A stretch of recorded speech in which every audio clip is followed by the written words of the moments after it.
205 টাকা দিয়ে দাও।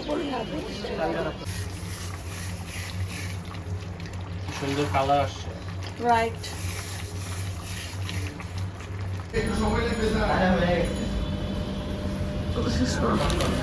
খাবার খাও।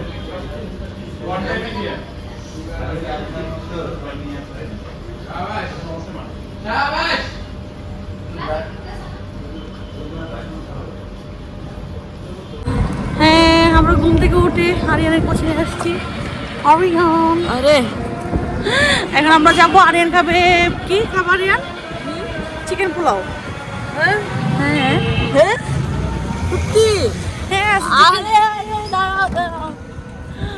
আচ্ছা, চিকেন পোলাও হবে আমাদের বাসায়। সো আমরা বাজারে ঢুকবো, বাজারে ঢুকে আমরা পোলাও চাল কিনবো আর মশলা টসলা কিনবো আর কি। 205 টাকা দিয়ে দাও। আমি যথেষ্ট পরিমাণ টাকা নিয়ে বেরোয় নিয়ে আসছে। তাহলে 200 টাকা করি। হ্যাঁ 200 করো।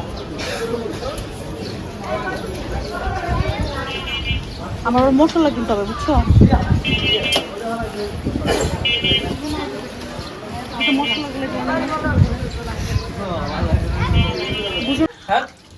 আমি স্কুলে গেছি, আমার ভাইকে বলছি কি মুরগির মাংস ভিজাইতে। সে কি করছে? গরম মশলা বলতে মতো মুরগির মাংস ভিজাই রাখছে। আমি পাই নাই কিছু না, তুই এই কাজটা কেমনে করলি? আমি কেমনে করব কিছু? জানাস তো গরম মশলা যে এটা কমন সেন্স তো থাকে মানুষের, নাকি? আমি যদি কিছু না পাই আমি কেমনে করব কিছু? আমি যদি কিছুই না পাই ভিজানো আমি কেমনে ভিজাবো? এখানে বৃহস্পতি অবচল রান্না করে রাখি, তুমি এগুলো রাখবা কই? এগুলো নিচে রাখতি তুই? পরদা ছিলে বাবা এটা কেন ভিজাইছো? এই কাজটা করলি। আম্মু আজকে দেখবো। আম্মু তুমি দেখো কি করছে। আম্মু দেখো তো আমার কো। আম্মু কি করছে জানো? গরম মশলার বালতির মধ্যে সে মুরগি ভিজায় রাখছে।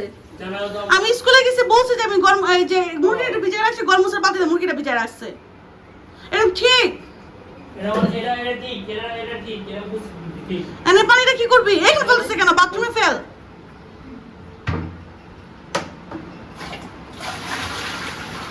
আল্লাহ, আমি কই যাব? আরিয়ানকে নিয়ে বাজার টাজার করে নিয়ে আসলাম। পোলার চাল টাল এগুলো কিনলাম। আজকে আমাদের বাসায় চিকেন পোলাও হবে, বিরিয়ানি না। পোলাও খাবো আজকে। চিকেন পোলাওটা একটু মশলাটা কম থাকে তো খেতে খুব ভালো লাগে। রোস্ট টাইপের হবে। Not pulao, it's plough. Plough না, আমি মানুষটা নকল করব না। আমি নিজেকে করব। তাহলে বলো পোলাও। পোলাও না, পোলাও। চিকেন পোলাও। আমি কি মানুষের মতো? আমার কি কোনো গুণ নাই যে মানুষটা আমি নকল করতে হবে? আমার কথা ওমা, আমি নিজেই তো আমার গুণে ভরপুর। এখন এই যে পাউরুটি আনতে দিছিলাম আমার ভাইরে, ছোট ছোট বিস্কিট পাউরুটি নিয়ে আসছে। এটা গরম দিচ্ছি, ডিম পোস্ট করছে এখানে। আরিয়ান নাস্তা খাবে, আমি নাস্তা খাবে। আর এখন বাজে 1টা। তো সবাই মিলে এখন কাজ টাজ করবো। দেখি, আজকে স্কুল বন্ধ ছিল সবার, বাট আমার ছেলের এক্সাম ছিল। সো এখন নাস্তা খাবো। আও দিয়ে দিব চা খাবো এখানে। আরিয়ান চা বসে কিছু ধোয়া নাই। আমার এমন ঘুম পাইতেছে, আমি ঘুমে টিকতে পারতেছি না। আমার এত ঘুম পাচ্ছে। ও মচমচা একদম। আমার এত ঘুম পাচ্ছে, ঘুমে টিকতে পারতেছি না আমি। এখন নাস্তা খেয়ে ঢুকবো রান্নাঘরে। আপনাদের সাথে আমি একটা জিনিস শেয়ার করতে চাই। আমাকে সবাই জিজ্ঞেস করে আমার বাবা কেন কিশোরগঞ্জ থাকে না, আমার বাবা কেন চিটং থাকে। ভাই, আপনাদের লজ্জা থাকা দরকার। বাবার একটা কথা জিজ্ঞেস করেন। মানে যারা আমার ক্লোজ তাদেরকে আমি বলতেছি ভিডিওর মাধ্যমে, আমার বাবার কথা কেউ জিজ্ঞেস করবেন না। আমার বাবা রিটায়ার্ড পার্সন। আমরা কি বসায় বসায় খাবে আমার বাবা, নাকি আমরা খাবো বসায় বসায়? আমার বাবা এখন কাজ করবে, ঠিক না? সে কাজ করতে চায়। তাকে তো আমরা বাসায় বসায় ফেলি, সে তো অসুস্থ হয়ে যাবে। আর বিজনেস করতেছে আমার বাবা, এটা আমার বাবার জন্য চিটংয়ে ইজি হয়। সে বিজনেস করতে, সেখানে গুছাইতে পারছে, এই জন্য সেখানে থাকে। এখন অনেকের প্রশ্ন, আপনার আম্মা এখানে থাকে, আপনার মানুষ বিদেশ থাকে না? তাহলে কি করে? যারা বিদেশ থাকে তাদের বউ বাচ্চা কি করে? বাংলাদেশে রাখে না? তো চিরং কি বাংলাদেশের বাইরে কোথাও যে আমার বাবা চিরঙে থাকতে পারবে না? এগুলো কোন ধরনের কোয়েশ্চেন? বারবার এরকম করে না। এখানে কথা হচ্ছে সেখানে আমাদের বাবা একটা বিজনেস জন্য না, এটা শুধু মানে অন্য কারণে। এটা আমরা খুব কাছের কিছু মানুষ হলে বাবা আমার বাবাকে নিয়ে অনেক বেশি কৌতূহল তাদের জন্য এই ভিডিওটা। না এখানে আর সবাইকে ক্যামেরার সামনে আসে, আমার বাবা যা আসেও আমি কি আপনাদেরকে দেখাবো? আমি কি সব জায়গায় যে সবাইকে আমার ক্যামেরাতে নিয়ে আমার ভিডিওতে নিয়ে আমি কি আমার সব ফ্রেন্ড সার্কেল আমার ভিডিওতে দেখাই? আমার ফ্যামিলি মেম্বারদের সবাইকে ভিডিওতে দেখাই? যারা ভিডিওতে ইচ্ছুক, আমার একদম ক্লোজ, যারা ভিডিওতে আসতে কোনো প্রবলেম নাই তাদেরকে আমি নেই। আমার আম্মা প্রবলেম হয় না, যখন আম্মু শরীরটা ঢাকা ঢুকে থাকে তখন আমার আম্মু আসে। কিন্তু আমার আম্মু যখন ধরেন কাজ টাজ করে তখন আমার আম্মু ভিডিওতে আসতে চায় না, ঠিক আছে? সবাইকে জানি এমন কথা না, ঠিক না? মানে এই ধরনের কোন ধরনের কোয়েশ্চেন আমার বাবা চিটং থাকে, আমি আমার ক্লোজ যারা তারা এরকম নিয়ে অনেক বেশি কৌতূহল আমার বাবাকে নিয়ে। এখানে অনেকে বুঝে না যে তারা সে কেন দূরে থাকে, অনেকে এখানে আমি বলতে চাই যে সেখানে আমার বাবার একটা বিজনেস আছে এবং সেখানে বাবা একা কাজ করতে সুবিধা হয়, তার সুবিধা হয় এবং আমার চাচারা কাজ করতে চায়, আমার চাচারাও একসাথে থাকে। সো সেখানে তাদের ভাইরা মিলে একসাথে কাজ করে, সো তাদের জন্য সেখানে থাকা ইজি এবং কমফোর্টেবল। আমার বাড়ির জায়গা সম্পত্তি আছে, আমাদের জায়গাটা আছে, বাড়িটাই আছে, আমার আম্মু এখানে থাকতে সুবিধা করে। আম্মা রেডি করছে আম্মা থাকবে না ঢাকা, তার গ্রাম ভালো লাগে, তার নেচার ভালো লাগে। কারণ ও আমার সাথে থাকতেছে কেন, ও আমার সাথে এই জন্য থাকতেছে কারণ ওর হলো এখানে যদি রেজিস্ট্রেশন করে ফেলছিল ম্যাট্রিকের জন্য, ও এখানে থাকতেছে। মানুষ উস্তা থেকে পড়াশোনা করে না, এক একজন এক এক জায়গায় এটা সেটা, এগুলো কোশ্চেন আমার করবেন না কেউ, সে আমার ফ্রেন্ড হোক যে হোক না কেন। ইভেন আমি চাইছিলাম আমি চট্টগ্রামে চলে যাব জাস্ট আমার এসএসসি পরীক্ষার জন্য, আমি জাস্ট এখানে আমার বোনের বাসায় স্টে করতেছি। আর না হলে আমি এতদিন আমি চট্টগ্রামে থাকতাম, বাবার সাথে বিজনেস করতাম অথবা কিশোরগঞ্জে থাকতাম, যে কোনো এক জায়গায় থাকতাম। প্রত্যেক মাসে গ্রামমুখী হয়ে যেতেছে, এখন আর কেউ ঢাকামুখী না, ম্যাক্সিমাম গ্রামমুখী। আমার বাচ্চাদের তো এডুকেশন কোনো প্রবলেম না, আমিও গ্রামমুখী হইতাম, আমি গ্রামে সেটেল হয়ে যেতাম। গ্রামে ভালো মানুষই থাকে, খারাপ মানুষ থাকে না, ঠিক আছে? অনেকে প্রশ্ন এত আগ্রহ এখানে মানুষ হয় না, মানুষ ভালো মানুষ থাকে না, এন থাকে না তেন থাকে না, ফকিনিগুলো কই থেকে উল্টা পাল্টা সব কোয়েশ্চেন করে।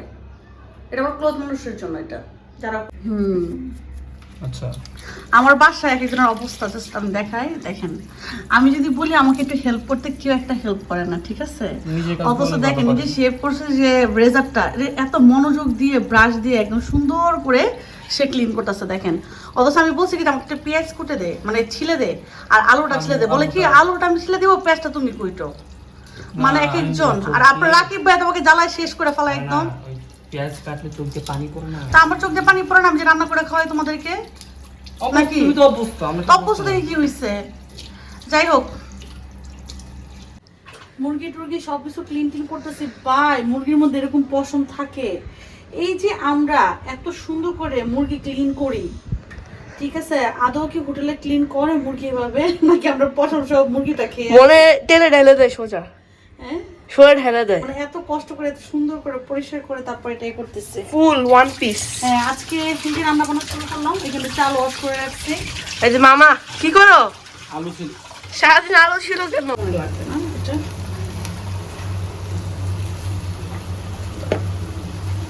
মুরগিটা আমি মানে বেশি ভাজবো না, মানে মশলাটা কষাবো আর মুরগিটা ভাজা হবে। এটা হলো চিকেন পোলাওর জন্য করা হচ্ছে, এটা হলো আমার স্টাইলের। মানে অনেক সময় কি করি আমরা আগে মুরগিটা ভেজে নিই, তারপর মশলাটা কষায় দিই। আর এটার মধ্যে আমি যেটা করি সেটা হলো মশলা দিয়ে আস্তে আস্তে কষায় আমি এটা, তাহলে মশলাটা কষানো হয়ে যায় আর মুরগিটার ভিতরে সুন্দর করে মশলাটা ঢুকে। মোটামুটি মশলা দিছি, তারপর একদম ভালো করে কষানো হবে, মানে ভাজা ভাজা হবে এটা। তারপর আমি আদার্স মশলাগুলো এটা বলে দিব, একটু করে টক দই এভরিথিং সব কিছু দিব। কখন রান্না করে ঢুকছি, এখনো রান্না শেষ হয় না, রান্না করতে সময় লাগে না। আমাকে অনেকেই বলে রান্না নিয়ে এত টেনশন কেন করো তুমি, এত রান্না রান্না দিন থাকে, আমার মাথা নষ্ট থাকে। গুছানোটা বেশি টাফ হয়ে যায়, যাদের আবার গুছানো থাকে তাদের রান্না করতে সময় লাগে না, তারা বুঝে না রান্নার কষ্টটা, ঠিক আছে? আমাদের তো সবকিছু গুছাইতে হয়, কাটতে হয়, সবকিছু করতে হয়, ঠিক আছে? আমাদের না রান্নাটা করতে অনেক সময় লেগে যায়। তো এটা আস্তে আস্তে হোক, এটা কষানো হোক আস্তে আস্তে জিনিসটা। আর আমি দিচ্ছি মশলা কষানো হোক, এখানে আমি দিয়ে দিব এই যে গুঁড়া মশলা, আমি এখানে দিয়ে দিব গুঁড়া মশলাটা। পুরোটাই লাগবে, কারণ আমার প্রায় 2 কেজি চাল, 2 কেজি চাল, আর এখানে হলো মুরগি 4টা, প্রায় 4টা, এখানে 6-7 কেজি তো হবে মুরগি, এখানে প্রায় 6-7 কেজির মতোই হবে। বিশাল বড় বড় একটা সাইজ মুরগি, এই যে না দেখলে বোঝা যাবে না, 6-7 কেজির মতো হবে না রে? হ্যাঁ হ্যাঁ, মানে এটা সুন্দর কালার আসছে, রাইট।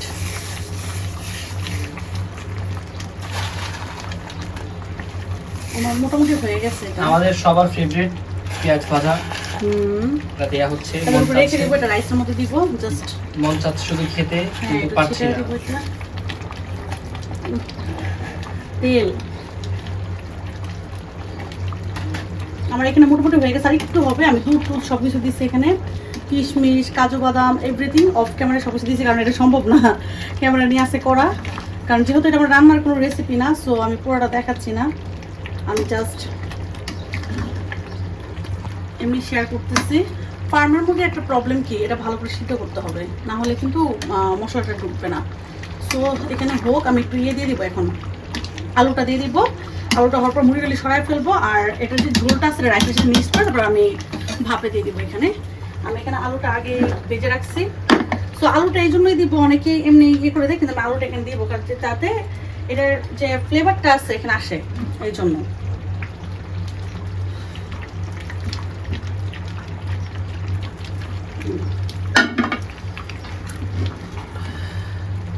একটু ভাপে রাখার জন্য জাস্ট, আর কিচ্ছু না, যেন একটা সুন্দর একটা রোস্টের একটা ফ্লেভার যেন আসে এর মধ্যে।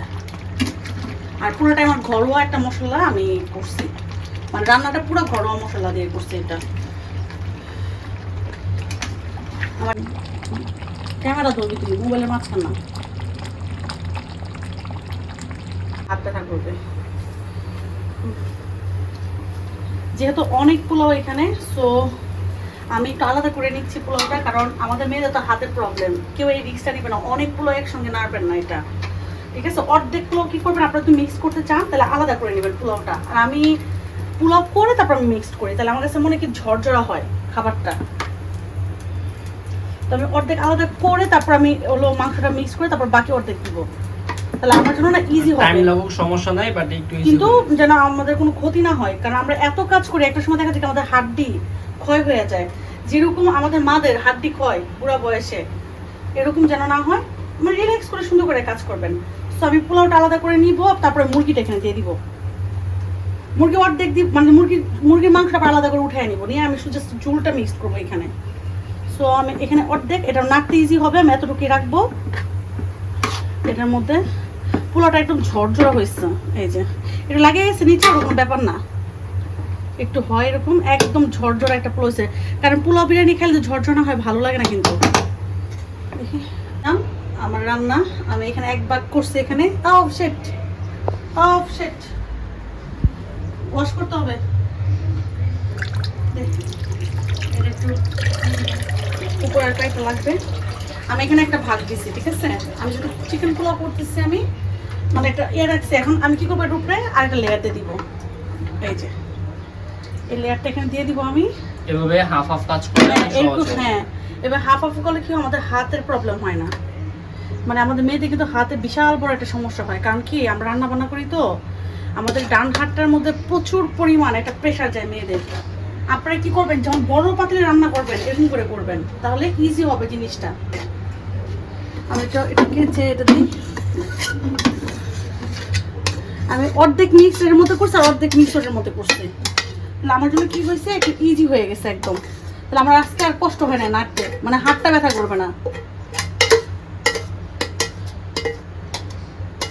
এখন আমি মাংসটা সব দিয়ে সুন্দর করে এখানে একদম পারফেক্ট, এটা মিক্সটাও একদম সুন্দর করে হয়েছে, সাদা সাদা হয়ে নিই, আর একটু ফ্ল্যাট করবো, কারণ এখানে মাংস দিব, তো এই জন্য ফ্ল্যাট করে দিব।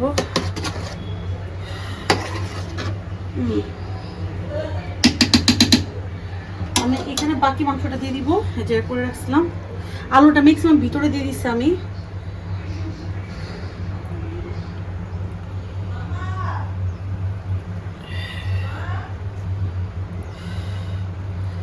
কি মামাকে ডাকতেছো? এখানে বসিয়ে দিব, কালারটা সুন্দর আসছে। আমি ভিতরে মাংস প্রচুর দিছি,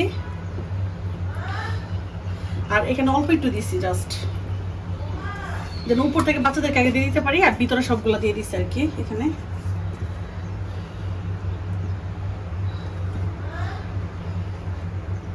শেষ তো না, আমি এই যে কমপ্লিট হয়ে যাবে এখানে। ওই যে এটা বাকি, আমি জাস্ট এখানে পেঁয়াজ বেরেস্তাটা দিয়ে দিব এখানে, আমার ফেভারিট পেঁয়াজের। হ্যাঁ, আর ডাকতেছো কেন? আর ইয়া মামা কাজ করতেছে এখানে, মাম্মিকে তো।